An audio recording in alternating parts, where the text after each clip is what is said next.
What's going on, everybody? This is Mark from 2 a.m. Club. I had to look down at my note to remember who I was. We're here tonight with Romeo and Saturday Night Online to answer some questions.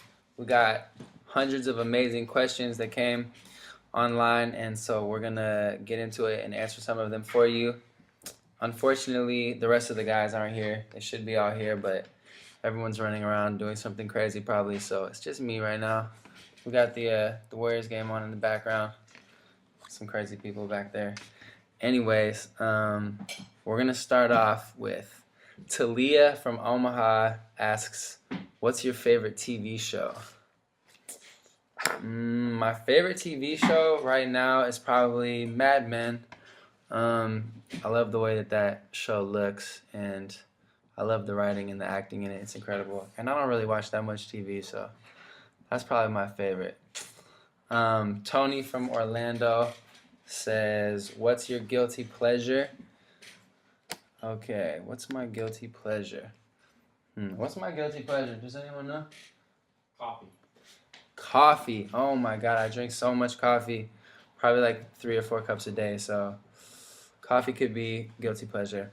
Lauren from Atlanta, Georgia. Where did you get the inspiration for the songs Tell Her Hi and Black Liquor?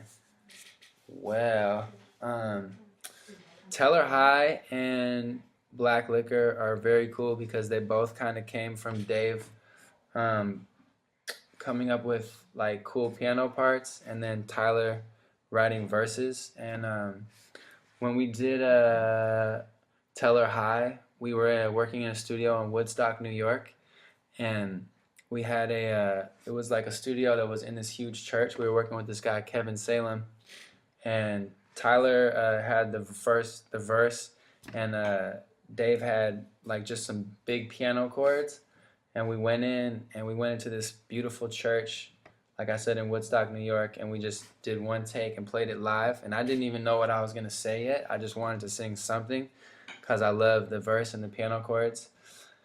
And I was reading a book at the time, and it's called The Sun Also Rises by Ernest Hemingway. And at the end of the book, there's this little part where one of the characters in the book tells another one, "Isn't it pretty to think so?" And I was literally just reading the book. And so I just sang that, and it was a great experience, that song. One of my favorite recording experiences ever, for sure. All right, that was a long one. Tyler from Honolulu, Hawaii. What's up, brother? What's your favorite song from your latest album? So far, my favorite song would probably have to be, it's a tough one. Probably Tell Her Hi or Every Evening would be my 2 favorite. And we don't even know exactly what songs are on the album yet, so who knows? Maybe it's something that we haven't even made yet. Allison from State College, PA. That's where my mom went to college. What's up, Allison?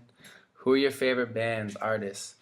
I really like old school classic soul music. So my favorite of all time is Sly and the Family Stone, Stevie Wonder, Donny Hathaway, stuff like that.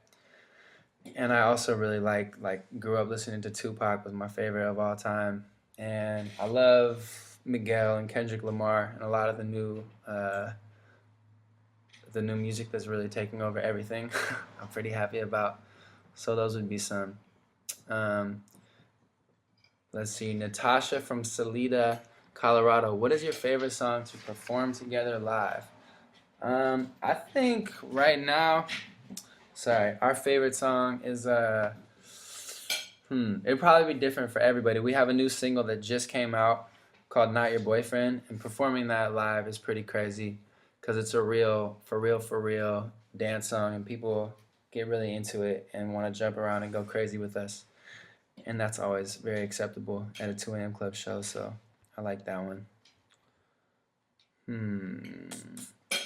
What's next? Blaine from Scotland. What are your favorite countries to visit?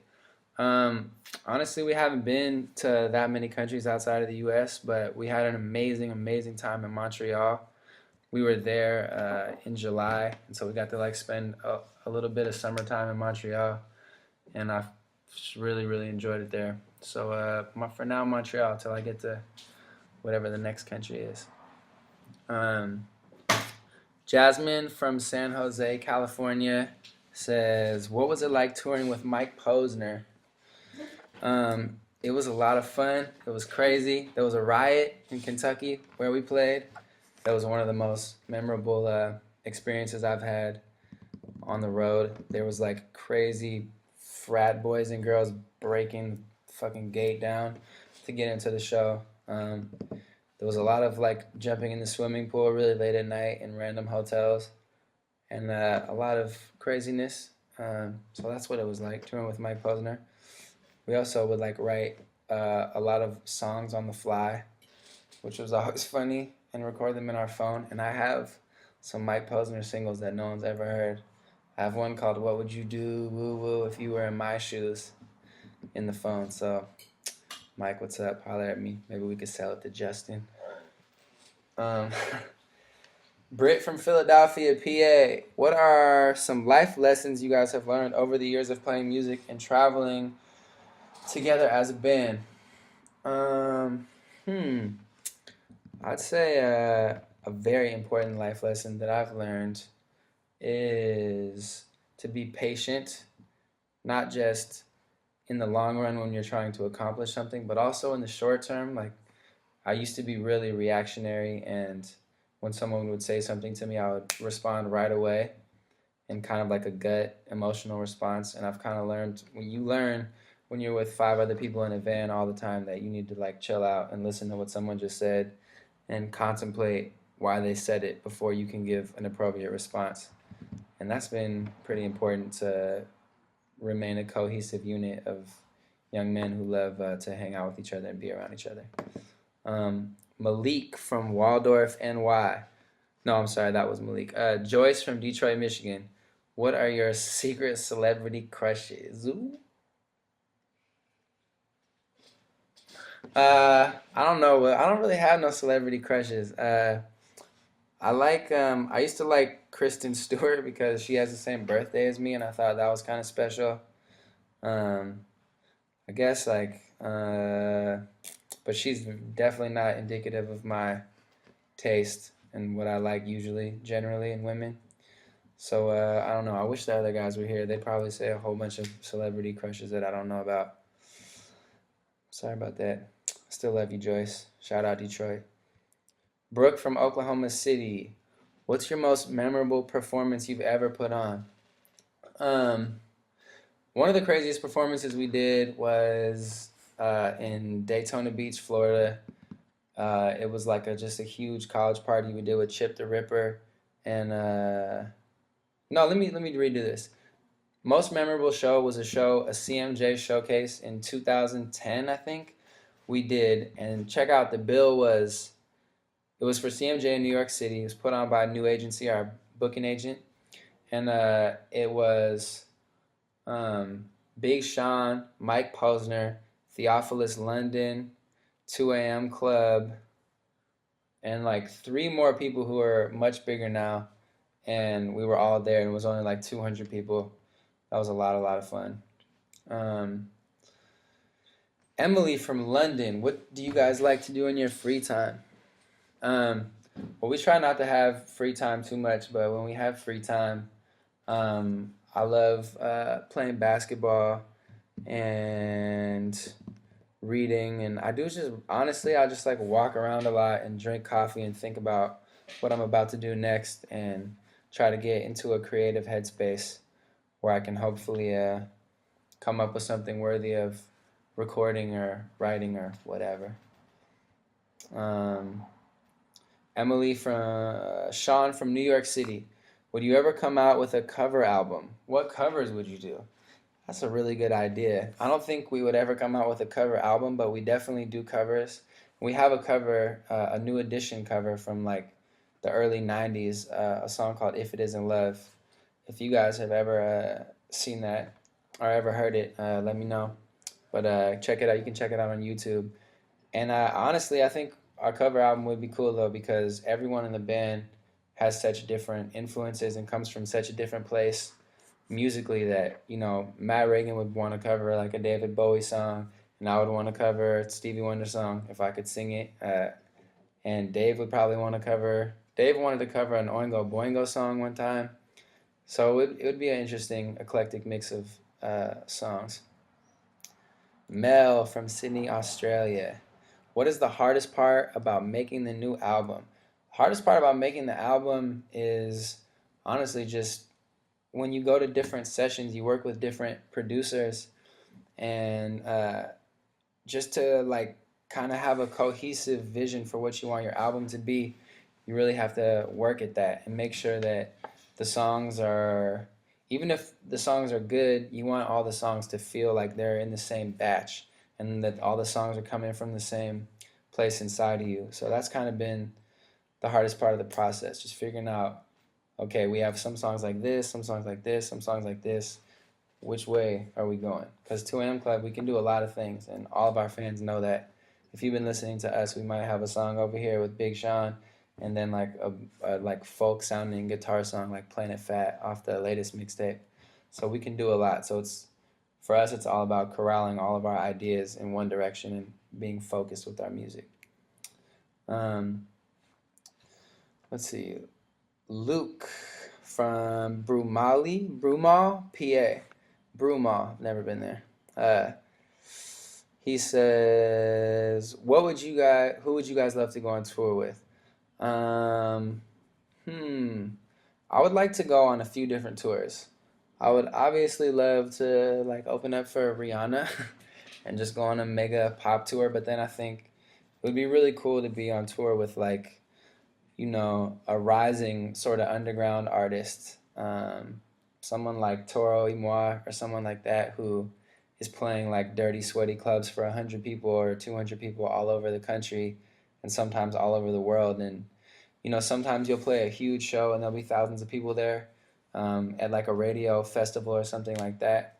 And it feels amazing to hear yourself, be broadcasted so loud throughout a building, but it's also amazing to be with like 100 sweaty people who are dancing to your music. So, Toro, Rihanna, maybe if we can work that out, we'll try.